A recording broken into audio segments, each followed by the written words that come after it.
저는 젊은 시절 한 남자를 만나 부모가 반대하는 결혼을 했습니다.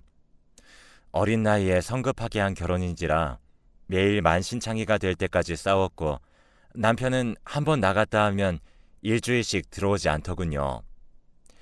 부모님이 반대하는 이유가 이거였구나 하는 생각이 들어 매일 눈물로 밤을 지새우며 후회하는 마음으로 하루하루를 보냈습니다. 가끔 들어오는 남편은 매번 만취한 상태로 입에 담을 수조차 없는 폭언을 쏟아냈고 집에 있는 살림살이조차 모두 던지고 부수어 이제는 함께 살 수 없겠다는 생각이 들었어요. 남편과의 이혼을 결심하고 도장까지 찍었는데 덜컥 뱃속에 아이가 생겼다는 것을 알게 되었죠. 아비 없는 자식이라 손가락질 당할까 걱정이 되어 결국 오롯이 아이 하나만을 위해 결혼 생활을 이어나가기로 했습니다. 남편과의 원치 않는 부부 생활을 이어나갈 수밖에 없었습니다. 아이가 태어나고 정신을 차렸는지 외박 횟수도 서서히 줄어들고 술을 마시고 손찌검하던 나쁜 버릇도 사라져서 이 원수가 철이 드나 이런 생각을 잠깐 가지기도 했었습니다. 그렇게 평화를 찾아가던 중이었어요.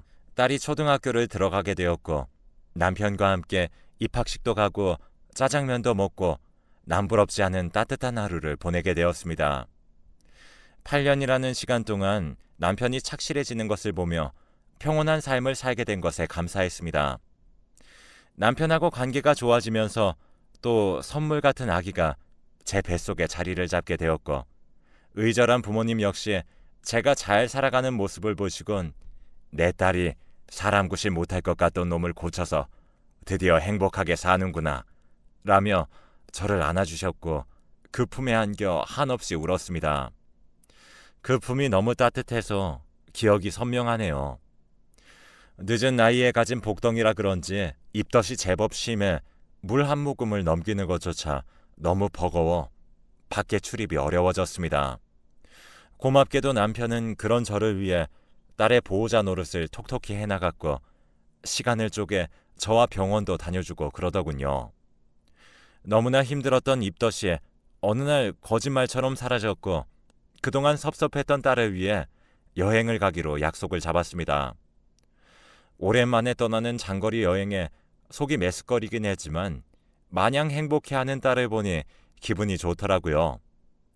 장거리 여행이 지칠 법도 한데 남편 역시 오래간만에 떠나는 길이라 신나 보였고요.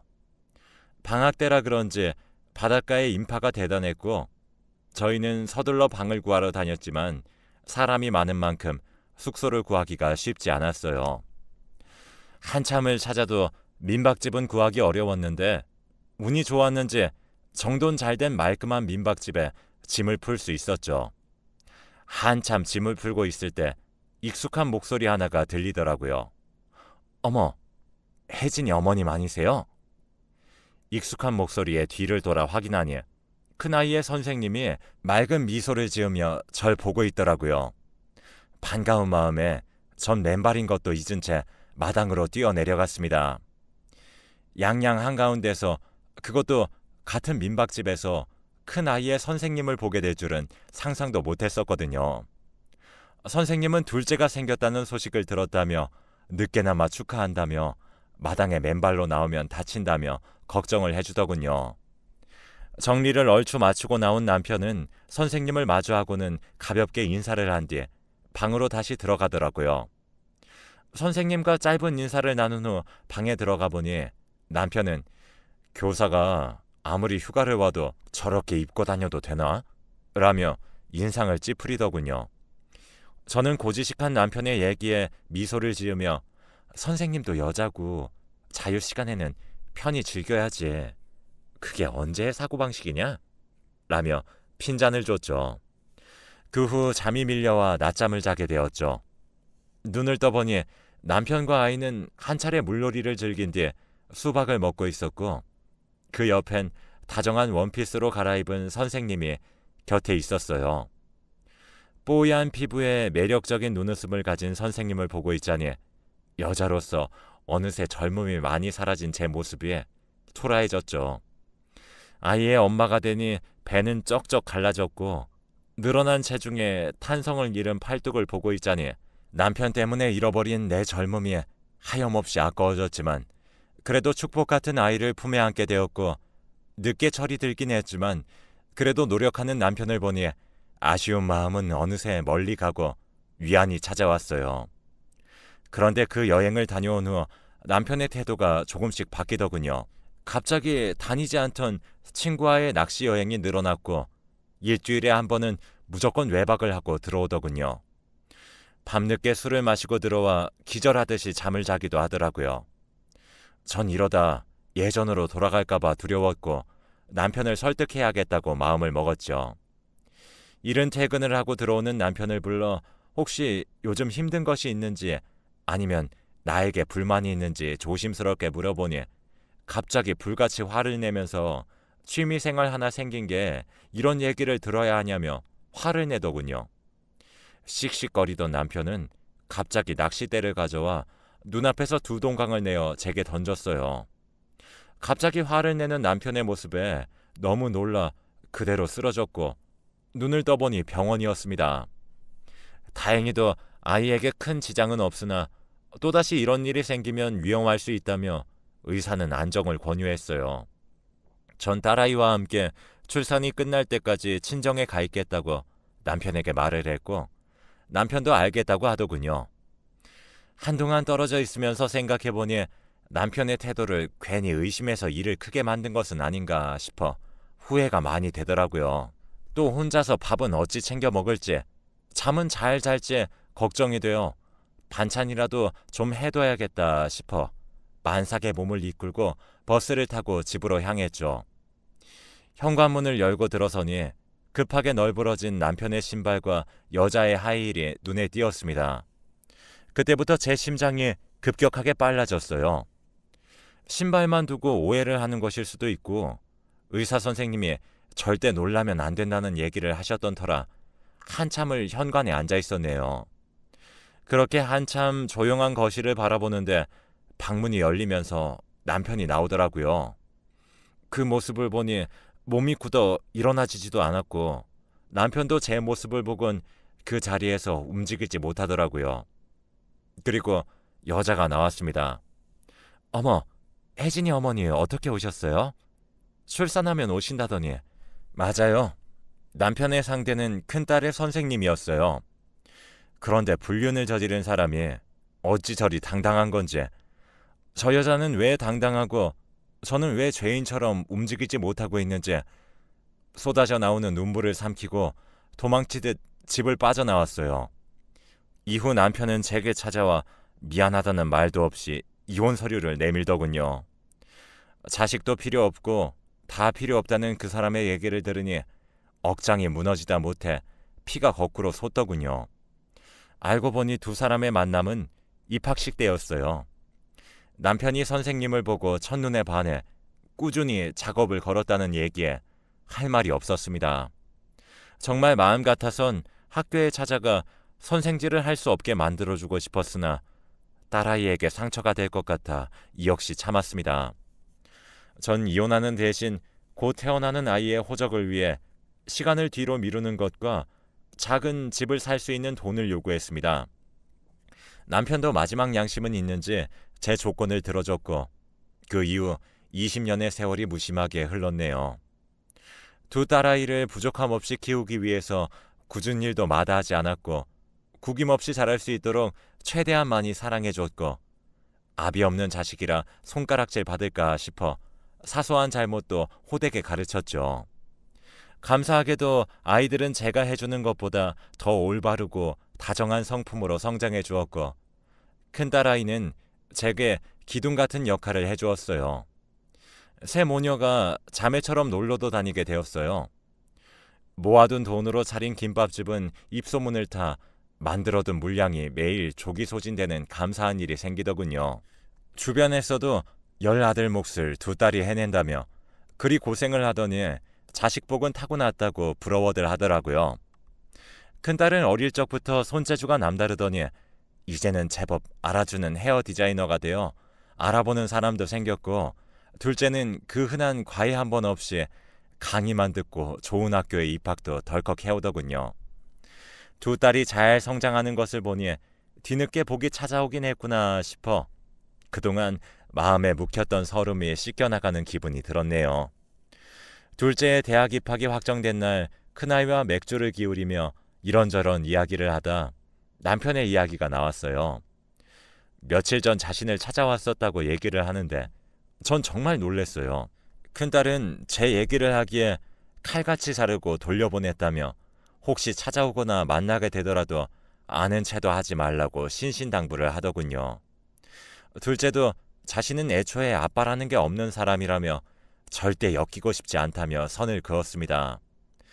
저 역시 미련이 한 톨도 남아있지 않으며 오히려 죽어서도 만나기 싫은 사람이니까 그런 걱정은 하지 말라며 아이들을 안심시켰어요.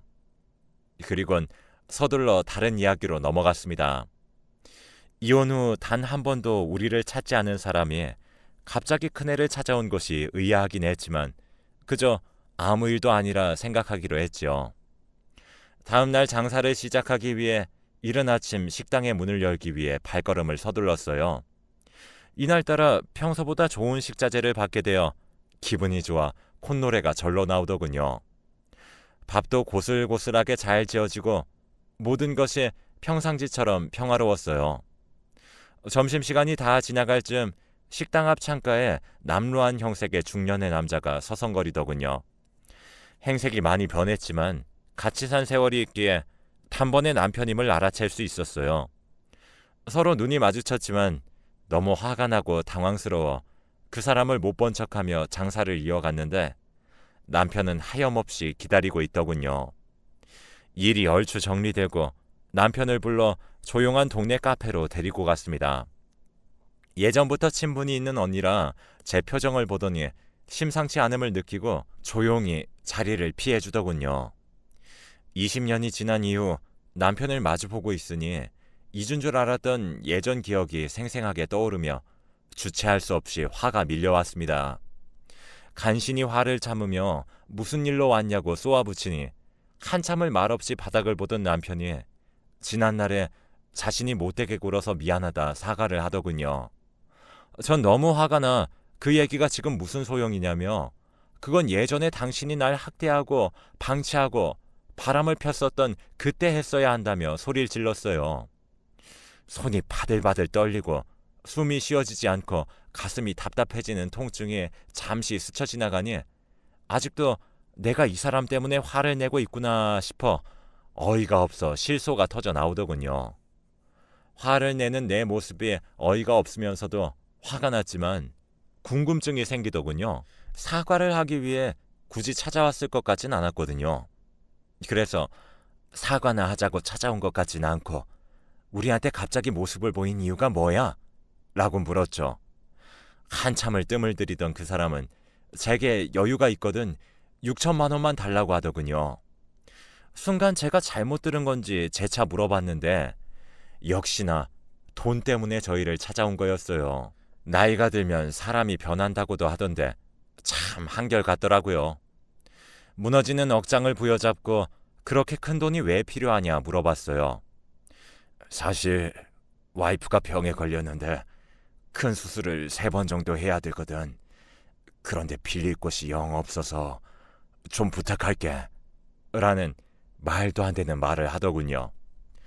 자신이 사랑하는 여자랑 행복하게 살다가 그 여자가 아프니 나한테 돈을 대라는 전 남편, 아니 남자의 이야기를 듣고 있노라니 아까 전에 화를 냈던 제 자신이 창피하고 아까운 시간만 허비했다는 생각이 들더군요. 전 더 들을 필요도 없어 자리를 박차고 나오며 더는 찾아오지 말라고 선을 그었죠. 그런데 그게 문제가 된 걸까요? 그 사람은 제 모습을 보고 가망이 없자 큰 딸아이를 주기적으로 찾아가 일을 할 수 없을 정도로 사람들이 보는 곳에서 매달리기 시작했어요.